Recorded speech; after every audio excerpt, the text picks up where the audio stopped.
साथियों नमस्कार। आज के इस कड़ी में हम बात करेंगे बीपीएससी एईडीओ की परीक्षा में पूछे गए जनरल लैंग्वेज के प्रश्न पत्र के ऊपर, यानी जनरल इंग्लिश में किस तरह के प्रश्न पूछे गए हैं।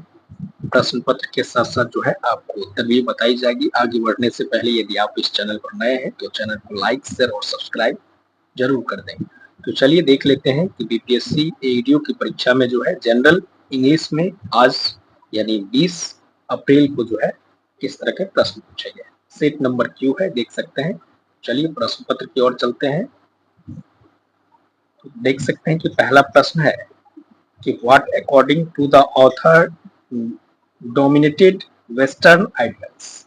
तो आपको जो है इस प्रश्न का आंसर जो है read the flowing passage and answer the questions, 1 से लेकर के 5 तक के प्रश्न को जो है आपको इस पैसेज को पढ़ना है, फिर उसी के अनुरूप जो है आपको इस प्रश्न का जवाब बताना है। तो आप लोग पैसेज देख लेंगे, हालांकि आपके पास प्रश्न पत्र होगी ही, तो फिर उसके अकॉर्डिंग आप मिला भी सकते हैं। थोड़ा सा हम छोटा इसीलिए कर दिए हैं ताकि आंसर टिक आउट करने में जो है सुविधा हो। तो आप लोग पैसेज जो है रीड कर लेंगे, आशा है रीड कर लिए होंगे या आप अपने प्रश्न पत्र से मिला लेंगे। तो चलिए हम देर न करते हुए हम लोग आंसर की ओर चलते हैं। तो 1 का क्या हो जाएगा? 1 का जो है सी हो जाएगा, पॉलिटिक्स हो जाएगा। पैसेज पढ़ेंगे तो आपको आंसर मिल जाएगा। 1 का सी हो जाएगा, वही 2 का जो है बी हो जाएगा, बी फॉर बॉल हो जाएगा। आप लोग मिलाते जाएंगे और मैसेज करके बताएंगे कि आपका जो है कितना सही हुआ है। वही थर्ड नंबर है। थर्ड नंबर प्रश्न कहता है कि the fundamental problem in India according to the author is. तो इस प्रश्न का आंसर अकॉर्डिंग टू पैसेज जो है डी हो जाएगा, डी फॉर डॉग हो जाएगा। वही अगले प्रश्न को देख लेते हैं। प्रश्न संख्या 4 कहता है कि Europeans are according to the author in generals. तो 4 का जो है सी हो जाएगा, सी फॉर चाइना हो जाएगा। अगले प्रश्न को देख लेते हैं। प्रश्न संख्या 5 को देख लेते हैं कि ऑथर एडवाइस इंडियन टू। तो इसका आंसर जो है नन ऑफ द अबव हो जाएगा, यानी डी हो जाएगा, डी फॉर डॉग हो जाएगा। चलिए अगले प्रश्न पर चलते हैं। प्रश्न संख्या 6 देख लेते हैं। 6 कहता है कि direction for question 6 to 7 select the words or group of words almost similar in meaning to the underlined words of group of words। यानी सिमिलर मतलब आज से है, आपको सिनोनिम्स पूछा गया है, जिससे लॉयल का क्या हो जाएगा तो फेथफुल हो जाएगा। तो 6 का जो है आपको सी हो जाएगा, सी फॉर चाइना हो जाएगा। सिमिलर पूछा गया है, ध्यान रहे। अगले प्रश्न पर चलते हैं। अगला प्रश्न है 7 नंबर। 7 नंबर प्रश्न का आंसर क्या हो जाएगा? ए हो जाएगा। 7 का राइट आंसर जो है ए होगा। ठीक है, अगले प्रश्न को देख लेते हैं। प्रश्न संख्या 8 से 10 पूछा गया है कि अपोजिट वर्ड पूछा गया है। यहाँ देख सकते हैं कि opposite in the meanings of underline words. तो अपोजिट विपरीतार्थक शब्द पूछा गया है, जैसे लिटिल यूज का क्या होगा? तो इसका वेरी यूजफुल हो जाएगा। क्योंकि अपोजिट वर्ड पूछा गया है, इसलिए 8 का जो है आंसर ए हो जाएगा, ए फॉर एप्पल हो जाएगा। प्रश्न संख्या 9 है, goalkeeper was a really athletics help. तो इस प्रश्न का 9 का आंसर जो है ए हो जाएगा, ए फॉर एप्पल हो जाएगा। अगले प्रश्न पर चलते हैं। प्रश्न संख्या 10 देख लेते हैं कि 10 क्या पूछा गया है।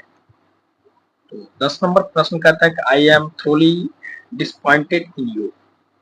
तो इस प्रश्न का आंसर क्या होगा? 10 का जो है डी हो जाएगा, डी फॉर डॉग हो जाएगा। चलिए आगे बढ़ते हैं, फटाफट मिलाते जाएंगे आपको।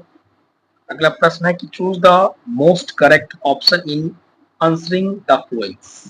जिससे Milkha Singh passed death after contracting कोविड-19 ये पूछा गया है। तो 11 का सी हो जाएगा, सी फॉर चाइना। अगले प्रश्न पर चलते हैं। प्रश्न संख्या 12 देख लेंगे कि the Indians athletes were booked the arrived at Delhi airport पूछा गया है। तो 12 का जो है आपको बी हो जाएगा, बी फॉर बॉल हो जाएगा। राइट आंसर जो है बी हो जाएगा, एज सून एज हो जाएगा। अगले प्रश्न पर चलते हैं। अगला प्रश्न है कि द सॉरी 13 नंबर प्रश्न कहता है कि he would have won a bronze at least if he run slightly faster। पूछा गया तो इस प्रश्न का आंसर क्या होगा? 13 का जो है बी हो जाएगा, would हो जाएगा, यानी 13 का बी फॉर बॉल हो जाएगा, राइट आंसर बी हो जाएगा।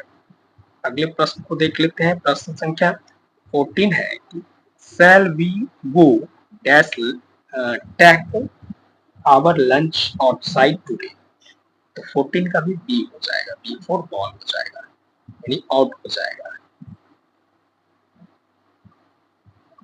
अगले प्रश्न को देख लेते हैं। प्रश्न संख्या 15 कहता है कि Indian women's hockey teams player beautiful in the Olympics and refuse to till the end. इस प्रश्न का आंसर क्या होगा? 15 का जो है आंसर बी हो जाएगा, give up, b for ball हो जाएगा। वही अगला यहाँ से देख सकते हैं कि 16 से 18 के बीच में कहता है कि in the section some parts of each statement have been jumbled up, these parts have been labeled as P, Q, or S. Four alternative arrangements of the parts have been given। Identify the correct arrangement। आपको सही से जो है इसको arrange करना है। तो 16 का आंसर क्या होगा? 16 का आंसर सही राइट आंसर जो है बी हो जाएगा, यानी 16 का बी हो जाएगा, PRSQ हो जाएगा। आगे बढ़ते हैं। प्रश्न संख्या 17 को देख लेते हैं। प्रश्न संख्या 17 देख सकते हैं कि 17 का क्या हो जाएगा? सी हो जाएगा, सी को इसका राइट अरेंजमेंट जो है आपको PSRQ हो जाएगा। और 18 का देख लेते हैं।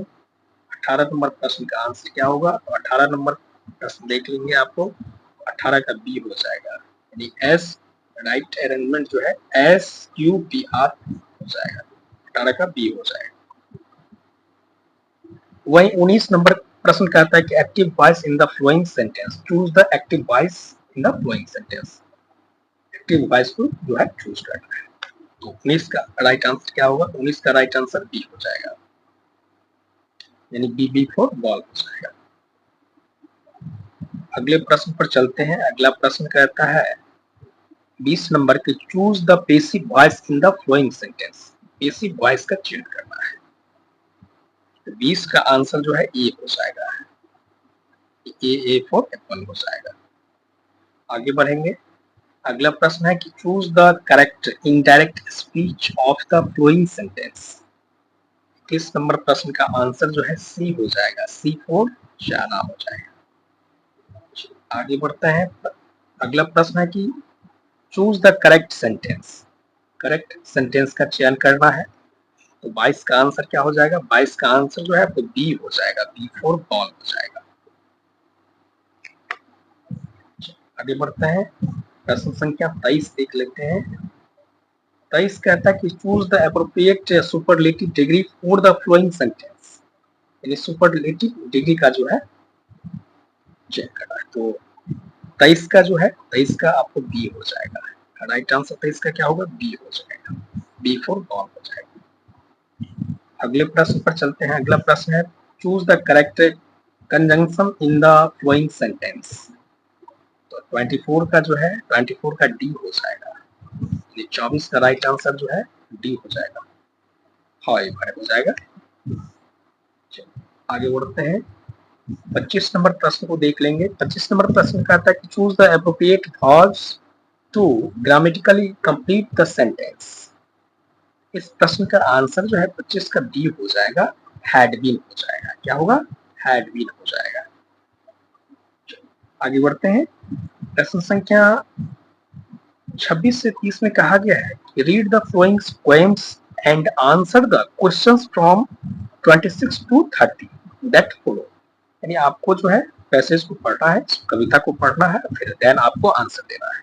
तो आप लोग के पास प्रश्न पत्र होगा ही, हम हालांकि दिखा देते हैं आप लोग को, एक बार धीरे धीरे करके देख लेंगे ताकि आपको आंसर सॉल्व करने में जो आसानी हो। हालांकि आप लोग अपने प्रश्न के अकॉर्डिंग ला लेंगे। ये सेट नंबर क्यू का आंसर जो है डिस्कस कर रहे हैं। तो चलिए देर न करके हम लोग आंसर की ओर चलते हैं। तो 26 का आंसर क्या होगा? 26 का जैसे ही पेसेज पढ़ेंगे तो आपको 26 का आंसर जो है सी निकल के आएगा, राइट आंसर सी हो जाएगा। ज्यादा डिस्कस करने के बाद जो है वीडियो लंबी हो जाती है, आप लोग देखते भी नहीं है। तो आप लोग की प्रतिक्रिया अच्छी रहेगी तो फिर नेक्स्ट पार्ट में जो है आपको हिंदी के भी शेष प्रश्न करवा दिए जाएंगे। तो 27 का क्या हो जाएगा, 27 का जो है सी हो जाएगा, सी फोर चाइना हो जाएगा। 27 का सी फोर चाइना हो जाएगा, डांसिंग हो जाएगा। 28 नंबर देख लेंगे तो 28 का जो है सी हो जाएगा, इसका भी सी होगा, ये रोज हो जाएगा, सी फोर चाइना हो जाएगा। 29 का क्या होगा, तो 29 का जो है आपको डी हो जाएगा, डी फोर डॉग हो जाएगा। 30 का जो है 30 नंबर प्रश्न कहता है कि not mention as part of the landscape. तो इसका जो है आपको राइट आंसर जो है इस प्रश्न का डी हो जाएगा। ये था आपको बीपीएससी एडीओ की परीक्षा में पूछे गए जनरल इंग्लिश में के प्रश्न। मिलते हैं एक नेक्स्ट पार्ट में समान हिंदी में पूछे गए प्रश्न पत्र के साथ। यदि आप लोग की प्रतिक्रिया अच्छी रहती है तो समान हिंदी के भी प्रश्न करवा दिए जाएंगे, अन्यथा हम जीएस के प्रश्न डिस्कशन के साथ मिलते हैं आप लोग से फिर। तब तक के लिए धन्यवाद, जय हिंद।